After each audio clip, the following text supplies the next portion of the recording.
I'm Cal Fire Battalion Chief Jonathan Cox, and today we're in Alta Vista, California, in the Sierra foothills of Placer County. We're here today looking behind the scenes with Defensible Space Inspectors about what homeowners can do to prepare for wildfire. So take us for a tour around your house. We're going to do a Defensible Space Inspection for you. My pleasure. Yeah, so we're coming through the neighborhoods here, and we're visiting property to property, basically kind of going through some of the key points to make your home fire safe. Cal Fire Defensible Space Inspections occur over the 31+ million acres of land of California.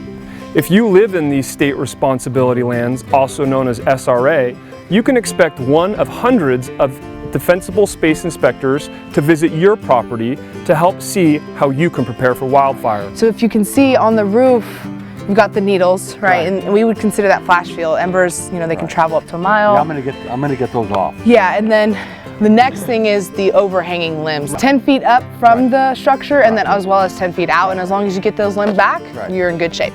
Cal Fire Defensible Space Inspectors use two tools when they're doing their inspections. One is the paper version of the inspection itself. And this is valuable for the homeowner to keep after the inspection occurs to look at ways that they can prioritize and prepare for wildfire. You will also see inspectors using a smartphone or a tablet.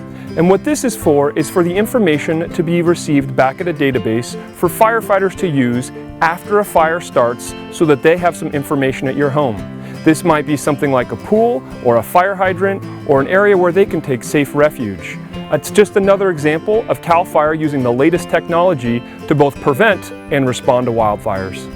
So ideally, we hope that some of the information that we get, fire engines will have as well, so they know what your house looks like before they get there. This dotted line is that first 30 feet, right? It's that buffer that we're talking about. Zone 2 is 30 to 100 feet or property line. Some homeowners don't actually have the full 100. And this is where we would like to make more so, use this opportunity as a window to kind of educate. I'm standing right at about 30 feet from this structure right here. And I'm standing here for a reason.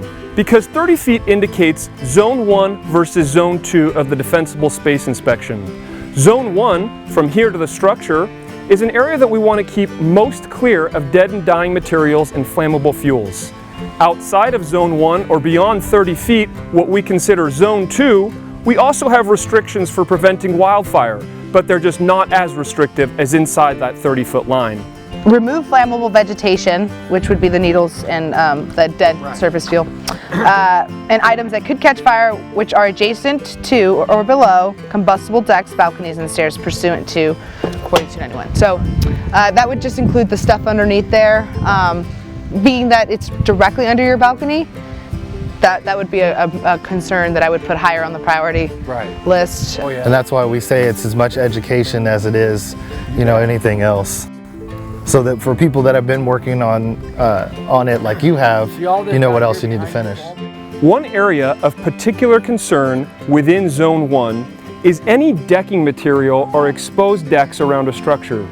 Examples of this include dead or dying leaves or materials up underneath the structure or the deck.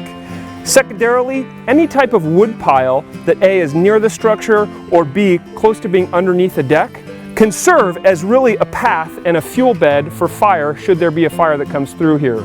This is of high importance when we're looking specifically around a structure, is the dead and dying materials in and around a structure, including leaves and wood.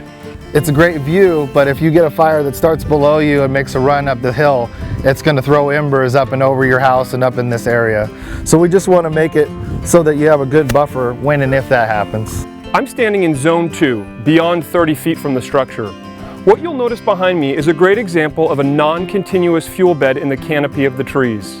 The reason that's important is because it slows the progression of fire should it get established in the trees itself. This is a great model because of where you're located geographically, the vertical spacing that you have going on here. It really is a good example of a healthy forest, healthy ecosystem. You got a lot of healthy trees. Well, it showed me the importance of you know, all these things I was planning on doing, I just haven't done yet. And now that I have a timeline, 30 days, I can have it all done.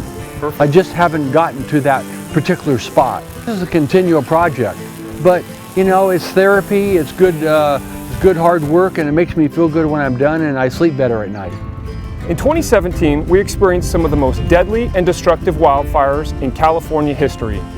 The time to prepare for 2018 is now. To prepare your home, your family, and your community for wildfire, visit readyforwildfire.org, because it's not a matter of if a fire happens, it's when.